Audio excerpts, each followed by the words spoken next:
ඔන්න ඉතින් අපිට වහිනවා. ඉතින් මට හිතුණා වැස්සේ උණු උණුවෙන් හවසට කන්න කට්ලට් එකක් හදන්න. ඉතින් කට්ලට් හදන අතරතුරේදී හිතුණා කට්ලට් පේස්ට් එකෙන් උගලන තව වර්ග දෙකක් හදන හැටි පෙන්නන්න. ඉතින් බලන්නකො මොනවද මම හදලා තියෙන්නේ කියලා. ඉතින් මේ තියෙන්නේ බැදගත්තු කට්ලට් ටික. ඒ වගේම තමයි පාන් ටෝස් කරගත්තා මම කට්ලට් පේස්ට් එක දාලා. ඒ වගේම මේ තියෙන්නේ මාළු මිරිස් ෆිලිං එකක් තමයි තියෙන්නේ. ඉතින් බලන්නකො කොහොමද මම හැදුවේ කියලා.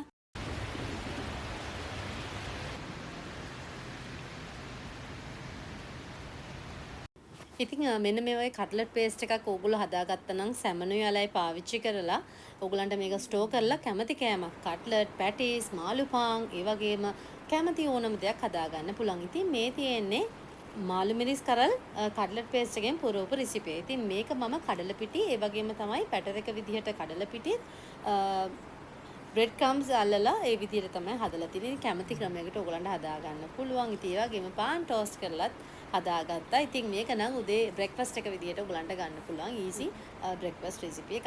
අල ටික හොඳින් තඹ ගන්න. ඊට පස්සේ මේ විදිහට පොඩි කරගන්න. සැමන් එකත් හොඳට මේ විදිහට පොඩි කරගන්න. භාජනය රත් වෙන්න තියලා තෙල් එකතු කරලා ඉඟුරු සුදු ලුණු රම්පේ කරපිංචා එකතු කරලා ලුණු එකතු කරලා හොඳට ටෙම්පරාදුව කර. ඒකටම එකතු කරගන්න අර පොඩි කරගත්ත සැමන්. සැමන් ටිකට ගම්මිරිස් කුඩු, කහ කුඩු චුට්ටක්, මිරිස් කුඩු අවශ්‍ය නම් ලුණු කුඩු ගම්මිරිස් ටික වැඩිපුර වෙන තරමට මේක රසයි. ඉතින් හොඳට ටෙම්පරාදුව හදාගත්තාට පස්සේ සැමන් එකත් එක්ක හොඳ සුවඳක් එනවා. ඊට පස්සේ එකතු කරගන්න අල ටික.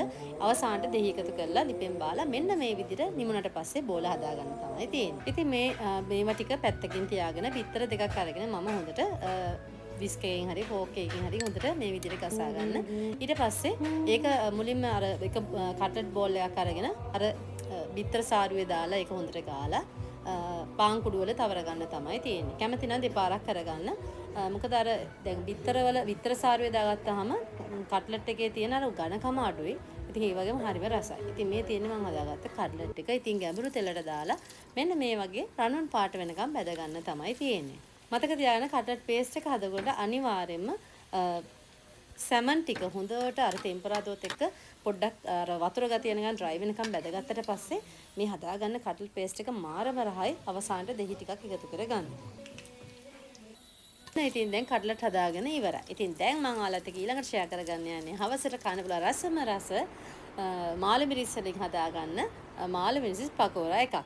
ඉතින් මම මේක ලංකාවේ ක්‍රමයටත් හදනවා ඉන්දියාවේ ක්‍රමයටත් හදනවා. ඉතින් ඉන්දියාවේ නම් මේක මාර්ම ප්‍රසිද්ධ කෑමක්. ඉතින් මේ විදිහට මැදින් ටිකක් පලාගෙන ඊට පස්සේ මැද තියෙන මිරිස් ඇට කොටස ඉවත් කරගන්න ඕනේ. ඉතින් ඒක පරිස්සමෙන් කරගන්න. මොකද නැත්තම් මේක ඉබේ අර කැඩෙන්න උත්සාහ කරනවා. ඒ නිසා හොඳට මේ විදිහට පරිස්සමට කරගන්න. ඊට පස්සේ ඉතින් අර හදාගත්ත කට්ලට් මිශ්‍රණයෙන් ෆිලිං එක ඇතුළට දාලා ඒක උපරිම ප්‍රමාණය නිකන් ඇතුළට ෆිල් කරගෙන මේක හොඳට සීල් කරගන්න ඕනේ. මම අද මෙතනදී කඩල පිටිත් පාවිච්චි කරනවා. ඒ වගේම පාන් කුඩු වලිනුත් මේක අතුරන හැටි ඔයාලට පෙන්නනවා. ඉතින් මේ තියෙන්නේ කඩල පිටි. මේ කඩල පිටි ඒකට මම බිත්තරයක් එකතු කරනවා. ඒක ලුණු, මිරිස් කුඩු, කහ කුඩු, තුනපා කුඩු ඔය වගේ චුට්ටක් එකතු කරලා පොඩි තික් බටර් එකක් හදාගන්න ඕනේ මෙන්න මේ වගේ. මොකද වතුර ගතිය වැඩි වුණොත් මේක මේ පේස්ට් එක මාළු මිරිස් එක ඇලෙන්නේ නැහැ. මම මුලින්ම මෙන්න මේ විදිහට බිත්තර සාරුව එකතු කර ගන්නවා. ඉතින් බිත්තර සාරුව එකතු කරගෙන මේ විදිහට දෙපාරක් කියන්නේ පාන් කුඩු වලින් අතුර ගන්නවා. මොකද නැත්තම් අර පළවෙනි පාර වැඩි ඇලෙන්නේ නැහැ. දෙවෙනි පාර කරපුවම තමයි හොඳට මේ පාන් කුඩු ටික අල්ලලා එන්නේ. ඉතින් අර කඩල පිටි පේස්ට් එක ගා ගන්න කොටස බදින වෙලාවේ තමයි ගා ගන්න ඕනේ. ඉතින් මෙන්න මේ විදිහට බැටර් එක හොඳට අතුර ගන්න මාරම රහයි මේ ක්‍රමයක්. පාන් කුඩු වලට වඩා මේ කඩල පිටි බැටර් එකෙන් මේ මාළු මිරිස් මිශ්‍රණය හරීම රහයි. ඉතින් ඒක රන්වන් පාට වෙනකන් ටිකක් වෙලා මද ගින්දරේ බැද ගන්න ඕනේ. නැත්නම් කරවනවා. මේ දෙකම පොඩ්ඩක් මද ගින්දරේ බැද ගන්න. ඉතින් දෙපාරක් අර පේස්ට් එක ගාතර පස්සේ තමයි මෙන්න මේ විදිහ ලස්සනට ආවේ. පළවෙනි පාර හරියටම එන්නේ නැහැ. ඉතින් ඒ නිසා දෙපාරක් කරගත්තොත් ඔයගලන්ට අර පාන් කුඩු හොඳට අල්ල ගන්න පුළුවන්. ඉතින් මේ තියෙන්නේ මම හදාගත්තු මාළු මිරිස් පකෝරා එක. එහෙමත් ඒ වගේම ලංකාවේ ක්‍රමයට හදපු පාන් කුඩු අල්ලපු මාළු මිරිස් හවසට කන්න හදපු ස්නැක් එක.